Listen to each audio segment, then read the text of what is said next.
ദേശീയാടിസ്ഥാനത്തിൽ ആവശ്യങ്ങൾ ഉന്നയിച്ചുകൊണ്ട് നിരവധി ദേശീയ പണിമുടക്കുകൾ നടന്നിട്ട് പോലും തൊഴിലാളികളെ വിളിച്ച് ചർച്ച ചെയ്യുന്നതിന് വേണ്ടി പോലും കേന്ദ്ര ഗവൺമെൻറ് തയ്യാറായിട്ടില്ല. എന്ന് മാത്രമല്ല, തൊഴിലാളി വിരുദ്ധ നിയമങ്ങൾ പാസ്സാക്കുന്നതിന് വേണ്ടിയുള്ള ജാഗ്രതയാണ് കേന്ദ്ര ഗവൺമെൻറ്റിനെ സംബന്ധിച്ചിടത്തോളം ഉള്ളത്.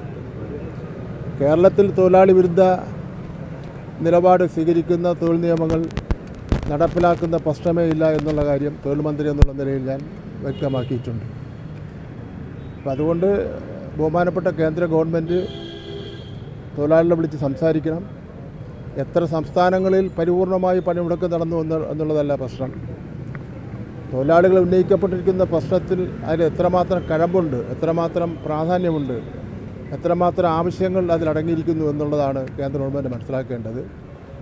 മുതലാളിമാർക്കും ഇന്ത്യൻ കുത്തകകൾക്കും സഹായകരമായ നിലപാട് ഒരു കാരണവശാലും സ്വീകരിക്കാൻ വേണ്ടി പാടില്ല.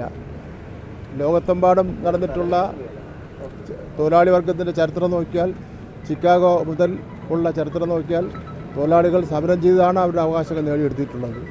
ആ അവകാശങ്ങളൊന്നും ഏതെങ്കിലും ഒരു ഗവൺമെൻറ് വന്ന് അതിനെ തകിടം മറിക്കുന്നതിന് വേണ്ടി അനുവദിക്കുന്നത് ശരിയുമല്ല. ഒരു 6 മാസങ്ങൾക്ക് മുമ്പേ പ്രഖ്യാപിച്ചിട്ടുള്ള സമരമാണ്. ഒരു പ്രാവശ്യം സമരം മാറ്റിവെച്ചിട്ടുള്ളതാണ്. അപ്പോൾ അതുകൊണ്ട് ബോധപൂർവം സമരക്കാർ യാത്രക്കാരെ ദ്രോഹിക്കുന്നു എന്ന് പറയുന്നതിന് വേണ്ടി കഴിയില്ല. കാരണം 6 മാസങ്ങൾക്ക് മുമ്പ് പ്രഖ്യാപിച്ചിട്ടുള്ള സമരമാണ്. മിനിസ്റ്റർ, ഈ ഗണേഷ് കുമാറിൻ്റെ അഭിപ്രായം പറഞ്ഞു. പക്ഷേ ഇടതുപക്ഷ ജനാധിപത്യ മുന്നണിയെ സംബന്ധിച്ചിടത്തോളം ഈ സമരത്തിന് അനുകൂലമായിട്ടുള്ള നിലപാട് സ്വീകരിച്ചിട്ടുണ്ട്. അതനുസരിച്ചുള്ള പ്രസ്താവന വന്നിട്ടുണ്ട്. മനസ്സിലാക്കേണ്ടത് നമ്മുടെ ഗവർണർ ചെയ്തുകൊണ്ടിരിക്കുന്നത്